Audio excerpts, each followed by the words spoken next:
we get it for $25,000? Because had you seen the area, you would have understood. 15 crack houses on the block of our masjid. Abandoned buildings everywhere. Nobody wanted that area. But we got it. Allah bless us to get it. My biggest mistake was not to take the before and after pictures. Because had you seen it then and see it now, you will say, oh my God, what happened? Allah happened. He takes you from the darkness and brings you into the light. And that's what happened in that area. When we first bought the property, I'm saying there was not one Muslim business. Now there's over 40. Why? Because we began with Allah. Intentionallah. Yusukum. If you help Allah, Allah help you. Put Allah first. Put the masjid first. You want to build a community? Put Allah first. A bit today about looking at this history, looking at the historic mission of African Muslims and African American Muslims, and understanding that these people, these great people, had a historical consciousness.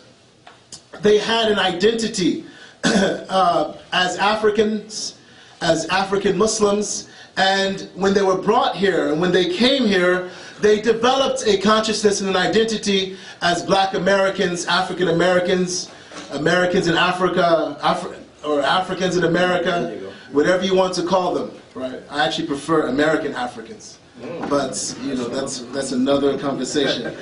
To grant us sincere intention, and I believe that if we have sincere intention, all of our work would be easy. I'm reminded of two things, and that's going to push me over 10 minutes if I mention it. Sorry. One, before I go any further, I'm going to ask everyone to take a moment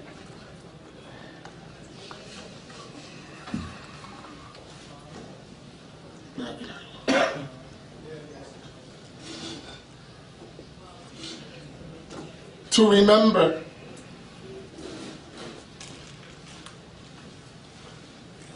our Imam, our teacher, Imam Khairi Shakur. I remember when I had come back from Syria several years, maybe 8 years ago. Imam Khairi, he said to me, I want this place to be a center of learning. And I need your help. And honestly, I looked at him. I looked at the two people that come to the masjid sometimes. And I said, Imam is slipping. I really said that to myself. And I looked at what has become of this community over the years. And it really, really shows me the vision of Imam Khairi. What I couldn't see, it's like Allah gave it to him. And he just pointed us in a direction. And really all of this is the fruit of his work, not mine. But the context for that was the sacrifice of my elders who supported me. My dad, my mom, my elders, my aunties, my uncles in the community that supported me. This legacy, we have to reclaim it. Wallahi, we do. Because we strayed away from it. We strayed away from it. And we have a form of, you know, the sociologists talk about cognitive dissonance. So we don't know what we're doing. That has got to stop.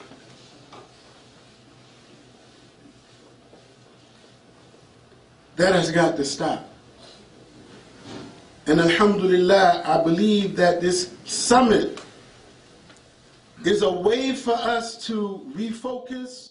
Going into the actual topic that I've been asked to speak about, I have an introduction I have to give because coming back here to the East Coast, it always feels like coming back to family, and it is technically that because there's so many people here in the room that I have so much life experience with.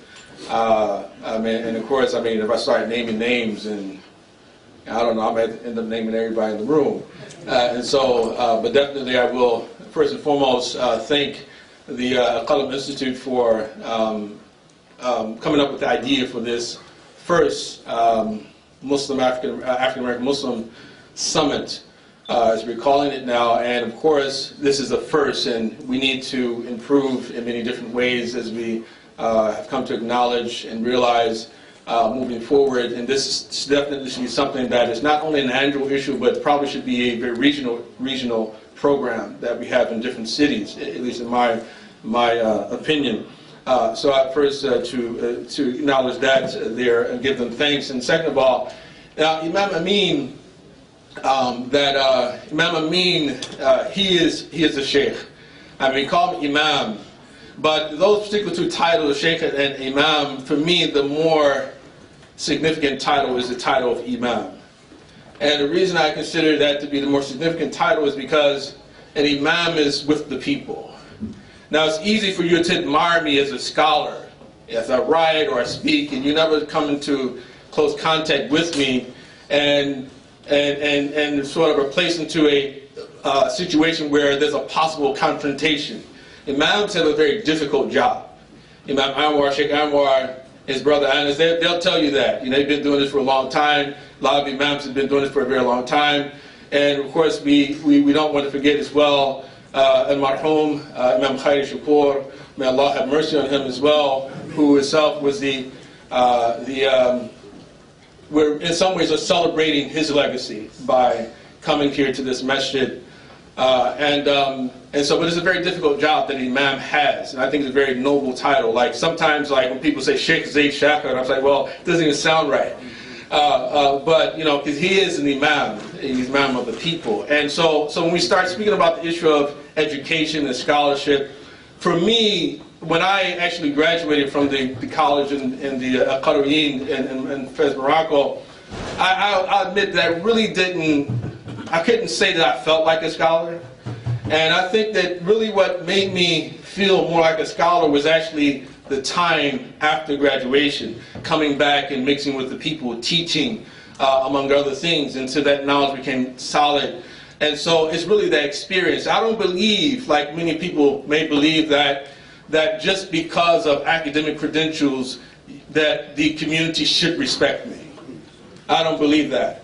I don't believe that just because I studied and I got a bunch of ijazas or I got a PhD or things like that, that in itself makes me worthy of respect and that people are supposed to deal with me in a certain way. No, I believe it's because of you pay your dues. You pay your dues. I feel that I paid my dues. This is not new to me. I should be an imam as well.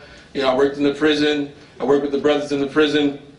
And actually that was really a turning point in my life, in my development, and helped me to realize one thing that Imam Khalil had mentioned. Imam Khalil Abdullah, he brought up this issue, this sort of divide between the former inmates and those who had never been to prison in the African American community. That I was one of those people who prior to working in a prison, I had that attitude. I felt this attitude that those are not real Muslims. Those brothers who've been to the prison. I was from that particular group.